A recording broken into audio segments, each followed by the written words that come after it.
The soft glow of copper lanterns bathed the dining room of La Dolce Vita, an elegant, Tuscan-inspired restaurant nestled in the heart of coastal Newport, Rhode Island. The air carried the rich aroma of roasted garlic and fresh rosemary, mingling with the clink of wine glasses and the low hum of conversation. It was a crisp autumn evening, and 32-year-old Master Sergeant Daniel Harper navigated his wheelchair through the polished oak doors, his service dog Aspen, a sleek black Labrador, padding calmly at his side. Aspen's vest, marked with clear service animal patches, gleamed under the warm light. Tonight was a milestone for Daniel, a quiet celebration of 3 years since his medical retirement from the Army. The explosion in Syria that claimed his right leg and left him with a traumatic brain injury had reshaped his life, eroding his confidence in public spaces. But tonight he felt a flicker of his old resilience, ready to dine alone at a place like this for the first time since his injury. La Dolce Vita buzzed with a steady Thursday crowd, locals savoring plates of handmade pappardelle and business types sealing deals over glasses of Chianti. Daniel had called ahead, requesting a wheelchair-accessible table, and the hostess had assured him everything was set. What he didn't know was that the restaurant's manager, Lorenzo Moretti, was teetering on the edge of a breakdown. A scathing online review had slammed the restaurant's pacing. A rumored food critic was said to be lurking among the diners, and the owner was breathing down Lorenzo's neck to boost revenue while upholding the restaurant's refined image. Lorenzo, a wiry man in his late 40s with salt and pepper hair, had clawed his way up in the industry, driven by a fierce obsession with curating an exclusive atmosphere. To him, La Dolce Vita was a sanctuary for Newport's elite, affluent professionals who expected flawless elegance. At a table tucked near the floor-to-ceiling windows overlooking the harbor, 4 men in their early 30s shared a bottle of red wine and plates of bruschetta. Dressed in tailored blazers and crisp button-downs, they blended into the upscale crowd, but their sharp posture and clipped haircuts hinted at their true calling. They were Coast Guard tactical team members from Station Point Judith, unwinding after a grueling maritime interdiction drill. Lieutenant Commander Nathan Pierce, Petty Officer First Class Ryan Holt, Petty Officer Second Class Miguel Torres, and Petty Officer Third Class Ethan Kwan had forged a bond through years of high-stakes missions, their camaraderie as unyielding as the ocean itself. Daniel rolled up to the hostess stand, where a young woman named Emily greeted him with a warm smile. "Good evening, sir. Reservation?" "Daniel Harper, party of 1, he replied, his voice steady but soft. "I called about wheelchair accessibility." Emily glanced at her tablet and nodded. "Absolutely, Mr. Harper. Follow me, please." As she led him toward a table near the center of the dining room, Lorenzo emerged from the kitchen, his sharp eyes catching the glint of Daniel's wheelchair and Aspen's vest. His jaw tightened, a flicker of irritation crossing his face. To Lorenzo, the sight of a wheelchair and a dog, no matter how well trained, jarred against the polished aesthetic he'd spent years perfecting. He strode over, his polished loafers clicking on the hardwood floor. "Excuse me," Lorenzo called, his voice cutting through the hum of the restaurant. Emily paused, her expression faltering. "Is there an issue here?" "No, sir," Emily said, confused. "I'm just seating Mr. Harper at his reserved table." Lorenzo's gaze swept over Daniel. The wheelchair, the dog, the faint scars crisscrossing his forearms from the blast that had changed everything. In his mind, this was a disruption waiting to happen. "Sir," he said to Daniel, his tone clipped but coated in civility, "I'm afraid we can't accommodate your situation tonight." Daniel's chest tightened, but he kept his composure, a skill honed through years of military discipline. "I don't understand. I have a reservation, and I confirmed accessibility when I called." "Yes? Well," Lorenzo said, his eyes flicking to Aspen, "we weren't informed about the animal. We have a strict no-pets policy." Daniel's voice remained even, though a spark of frustration flared within. "Aspen isn't a pet. He's a medical service dog, protected under the Americans with Disabilities Act." Lorenzo's lips pressed into a thin line. "This is a fine dining establishment, sir. Our guests expect a certain ambiance. An animal, emotional support or otherwise, could disturb them. Emily shifted uncomfortably. Mr. Moretti, service dogs are allowed in restaurants. It was part of our training. Lorenzo shot her a look that could have frozen the harbor. Emily, return to your station. Now. He turned back to Daniel. Sir, I'm going to have to ask you to leave. At the harbor view table, the 4 Coast Guard members had gone quiet. Their forks paused mid-bite. Nathan Pierce, the team's leader, leaned forward, his sharp eyes locking onto the scene. He recognized the injustice unfolding, a veteran being dismissed for his disability. Daniel's voice carried a quiet resolve. Sir, I'm a disabled veteran. Aspen assists with my mobility and medical needs. You can't legally refuse me service. Lorenzo's tone sharpened, drawing glances from nearby tables. I don't care about your situation. You're disrupting my restaurant, and I'm asking you to leave before I call security. The dining room hushed, the clatter of silverware fading as patrons turned to watch. Daniel felt the weight of their stares, the familiar sting of isolation creeping in. He'd fought so hard to reclaim his place in the world, only to be humiliated in front of strangers. I just want to have dinner, he said, his voice barely above a whisper. And I want you gone, Lorenzo snapped. That was the moment Nathan Pierce stood, his movement deliberate, like a ship cutting through fog. His teammates rose in unison, their chairs scraping against the floor, a sound that sliced through the tension.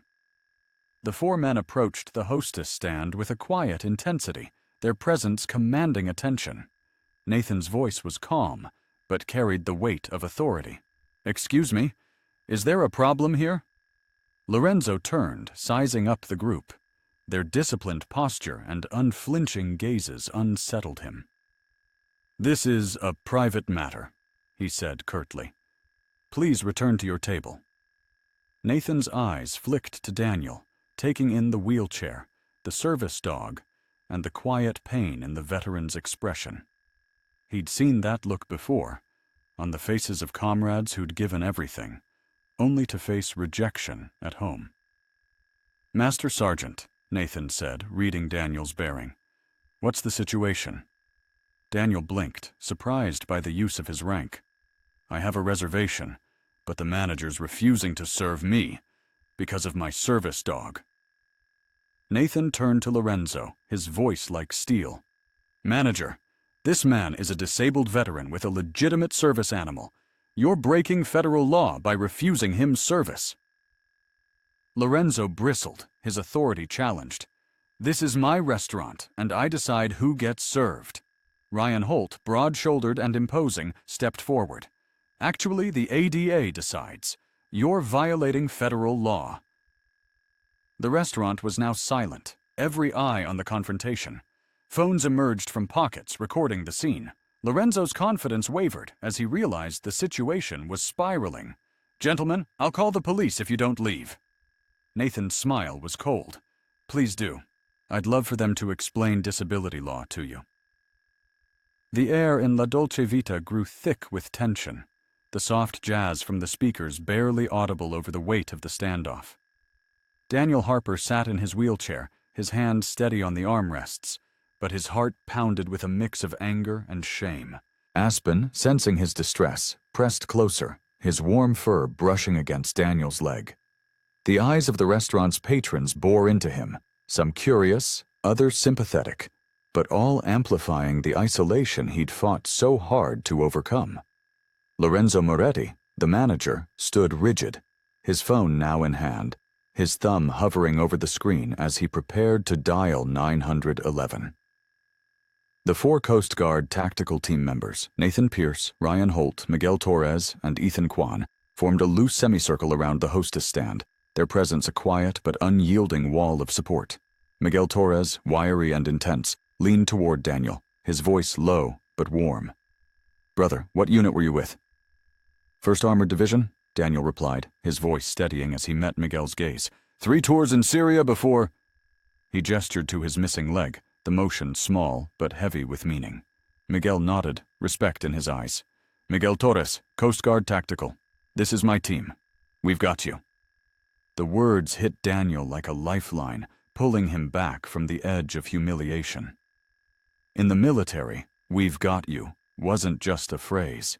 It was a vow, forged in the crucible of shared sacrifice. Lorenzo, however, was undeterred, his voice rising as he addressed the group. "Look, maybe we can work something out, but the dog stays outside." Nathan Pierce's expression didn't waver. "The dog stays with his handler. That's non-negotiable." Ethan Kwan, the youngest of the group, stepped forward, his voice calm but firm.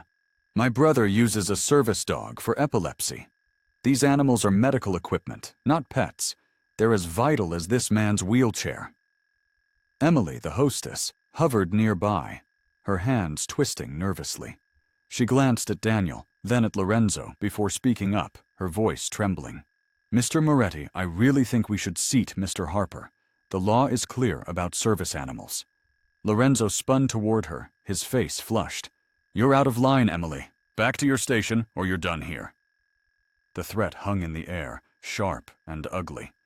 Nathan's eyes narrowed, his voice dropping to a dangerous calm. "You just threatened to fire an employee for upholding federal law. That's retaliation, and it's illegal." The Coast Guard team tightened their formation, not aggressive, but resolute, their presence a silent promise that they wouldn't back down. Daniel watched, a storm of emotions churning within, gratitude, awe, and a flicker of hope he hadn't felt in years.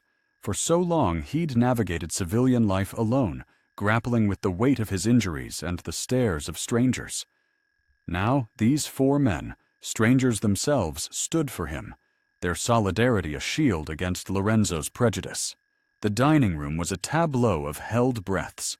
A woman in her 60s, her silver hair pinned elegantly, stood from a nearby table, her voice cutting through the silence.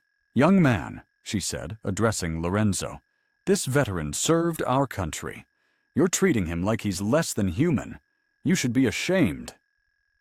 A man in a tailored suit at another table called out, "I'm an attorney. What you're doing is a clear violation of the ADA. This man has every right to be here." The murmurs of support rippled through the restaurant, emboldening others. A young couple whispered to their server, offering to cover Daniel's meal. A father at a family table began explaining to his children what a service dog does, his voice gentle but firm. The tide was turning, and Lorenzo's control was slipping through his fingers like sand. His face pale, Lorenzo dialed 911. "I need police at La Dolce Vita immediately. I have multiple individuals threatening me and refusing to leave." Nathan raised an eyebrow, his voice steady. "Threatening? We haven't made a single threat. We're ensuring a disabled veteran gets the service he's legally entitled to." As they waited for the police, the restaurant's atmosphere shifted. Patrons began openly voicing their support for Daniel, their phones capturing every moment. The videos, already streaming to social media, cast a spotlight on the confrontation, amplifying its stakes.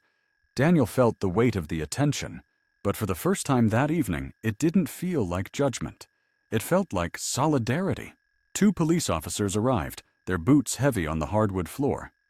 Sergeant Laura Bennett, a seasoned officer with a no-nonsense demeanor, scanned the scene, her eyes lingering on Daniel's wheelchair and Aspen's vest. Her partner, Officer James Carter, a former Marine, stood beside her, his gaze sharp but empathetic. "What's going on here?" Sergeant Bennett asked, her tone calm but authoritative. Lorenzo rushed to speak. "Officers, these men are threatening me and refusing to leave. I want them arrested for trespassing." Nathan stepped forward, his posture radiating command. "Sergeant, I'm Lieutenant Commander Nathan Pierce, U.S. Coast Guard. This disabled veteran was refused service because of his service dog, which violates the Americans with Disabilities Act." Sergeant Bennett's eyes flicked to Daniel, then to Lorenzo. "Is it true you refused service because of the service dog?" Lorenzo hesitated, his confidence crumbling under the officer's steady gaze. "This is a fine dining establishment. We have standards to uphold." Officer Carter's jaw tightened. "Sir, service dogs are protected under federal law." Refusing service over one is illegal. Sergeant Bennett noticed the phones in the crowd, their tiny red lights blinking as they recorded. "Mr. Moretti," she said, her voice firm, "this situation is being broadcast live.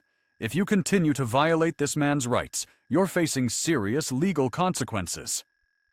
Nathan seized the moment to de-escalate while holding firm. "Officers, we don't want trouble. We just want this veteran to enjoy a meal like anyone else," Ryan Holt added, his voice carrying the weight of conviction. "We've served to protect the freedoms this man is being denied right here in Newport." The words landed heavily, and Lorenzo's resolve began to crack. He glanced around, seeing the disapproving faces of his patrons, the unwavering stance of the Coast Guard team, and the blinking lights of a dozen phones. "Maybe I was too quick to judge," he said, his voice faltering, "but I was trying to protect my customers." Sergeant Bennett's response was unyielding. "You're violating federal law. Service dogs are medical equipment, not pets. Refusing service based on a disability is discrimination." Daniel, who had been silent, felt a surge of courage. He wheeled forward slightly, his voice steady but raw with emotion. "Mr. Moretti, I came here to celebrate 3 years of recovery since I was injured serving my country. All I wanted was a quiet dinner, to feel normal for one night." His words cut through the room, stripping away the pretense. Even Lorenzo seemed to falter, his shoulders slumping under the weight of Daniel's quiet dignity. Nathan saw the turning point and pressed forward. "Officers, if Mr. Moretti agrees to seat Master Sergeant Harper and provide the service he's entitled to, we'll return to our table and let everyone enjoy their evening." Sergeant Bennett fixed Lorenzo with a hard stare. "You have 2 choices. Seat this gentleman and his service dog, or I arrest you for violating the ADA, a federal crime." Lorenzo's gaze swept the room, the disapproving patrons, the resolute Coast Guard team, the officers waiting for his response. His defiance crumbled. "Fine," he muttered. "Emily, seat Mr. Harper at his table." But Nathan wasn't done. He turned to the dining room, his voice carrying the authority of a leader who'd faced far greater challenges. "Ladies and gentlemen, let me tell you about Master Sergeant Harper. He served 3 tours in Syria, lost his leg defending our freedoms, and tonight he was denied a meal because his wheelchair and service dog didn't fit this restaurant's image." The room was silent, every eye on Nathan and Daniel. The moment was no longer just a confrontation. It was a reckoning. The dining room of La Dolce Vita held its breath, the copper lanterns casting long shadows across the hardwood floor as Lieutenant Commander Nathan Pierce's voice echoed with quiet power. "Master Sergeant Harper didn't ask for special treatment," he continued, his gaze sweeping the crowd. "He didn't demand recognition for his sacrifice. He just wanted to eat dinner like any of you. But he was told his service dog and wheelchair don't belong in this restaurant." He gestured to his teammates, Ryan Holt, Miguel Torres, and Ethan Kwan, standing tall beside him. "We're Coast Guard Tactical. We've served in some of the toughest waters on Earth. But the real fight is here, ensuring veterans like Daniel Harper are treated with the respect they've earned." The silence was profound, broken only by the faint clink of a glass set down at a distant table. Daniel Harper, in his wheelchair at the center of the storm, felt a warmth spreading through him, a stark contrast to the cold isolation that had gripped him moments before. Aspen, his black Labrador, sat alert at his side, ears perked, as if sensing the shift in the room. The weight of Nathan's words, backed by the unwavering presence of his team, had transformed the confrontation into something larger. A moment of collective reckoning. Daniel wheeled forward, the soft hum of his chair's motor cutting through the stillness. He raised his chin, his voice steady but laced with the raw honesty of a man who'd faced death and rebuilt his life from the ashes. "My name is Daniel Harper," he began, addressing the entire restaurant. 3 years ago, I was leading a convoy in Syria when an IED detonated under our vehicle. I lost my right leg, suffered a traumatic brain injury, and watched 3 of my brothers in arms die that day." His words hung heavy, each one landing like a stone in the quiet room. "Aspen," he said, resting a hand on his service dog's head. "Helps me move, alerts me to seizures, and keeps my PTSD in check. He's not a pet. He's my lifeline." He turned his gaze to Lorenzo Moretti, who stood frozen, his phone still clutched in his hand. "Mr. Moretti, when you refused to serve me, you didn't just deny me a meal. You told me my sacrifice doesn't count, that my disabilities make me unwelcome, that I should stay hidden instead of living in the community I fought for." The impact was visible. Patrons shifted in their seats, some wiping tears, others nodding in quiet agreement. Even Lorenzo's expression softened, his earlier defiance giving way to something like shame. The elderly woman who had spoken earlier, her silver hair catching the lantern light, approached Daniel's wheelchair. She placed a trembling hand on his shoulder. "Young man, my father was a Navy veteran of World War II. He came home to a country that didn't always welcome him. You deserve better than he got, and better than this." One by one, others followed. A man in a Navy blazer, his tie loosened, handed Daniel a business card. "I run a logistics firm in Providence. We could use someone with your resilience. Call me." A young couple, their dessert untouched, approached shyly. "Can we cover your dinner, sir? It's the least we can do." A mother at a nearby table brought her 2 children over, crouching to their level. "This man protected our country," she told them softly. "That's what his dog helps him do." The outpouring was overwhelming. Daniel, who had spent years feeling like an outsider in his own country, felt a knot in his chest loosen. The restaurant, once a place of rejection, was becoming a sanctuary of support. Lorenzo, witnessing this, seemed to shrink, his earlier bravado replaced by a dawning realization of his mistake. He stepped forward, his voice low. "Master Sergeant Harper, I was wrong. I'm sorry. Your service deserves respect.